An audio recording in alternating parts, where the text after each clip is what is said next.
Une semaine aux couleurs de l'Italie avec une série de portraits que vous avez pu découvrir dans le Midi Pile. Dernier coup de projecteur ce soir. Bernard Persia et Frédéric Joux vont rencontrer un Milanais pour le moins éclectique. Après s'être essayé à plusieurs métiers, il est devenu directeur commercial dans des établissements les plus prestigieux de Monaco. Sa mission, attirer les clients italiens. Étonnant parcours que celui de Francesco Rosano, dont le maître mot a toujours été l'éclectisme. Après avoir vécu sa jeunesse au Luxembourg, où il obtient un baccalauréat en sciences économiques et sociales, il rentre en Italie étudier la philo puis les sciences politiques. Ensuite, direction la publicité, la communication et enfin l'industrie discographique. 1994, changement de cap, il rejoint le secteur du voyage d'affaires. Aujourd'hui, il est chargé de capter la clientèle italienne en mal de séminaires, de lancement de produits ou de congrès, un vrai travail de stratégie. Il y a un aspect technique, bien sûr, de démarchage, de fichiers, de recherche et bien sûr d'historique personnel. C'est pour ça que chaque commercial a toujours sa clientèle privilégiée qui le suit où qu'il aille.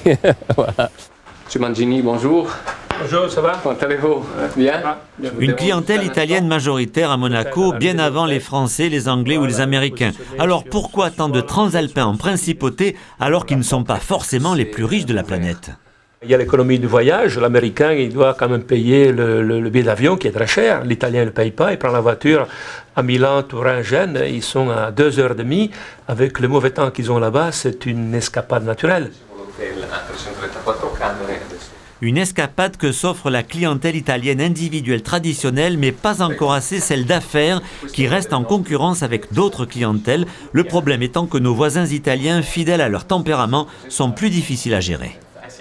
On a des problèmes un peu d'habitude, disons, des Italiens qui fait que c'est toujours une clientèle last minute, donc avec des demandes vraiment presque d'un mois sur l'autre.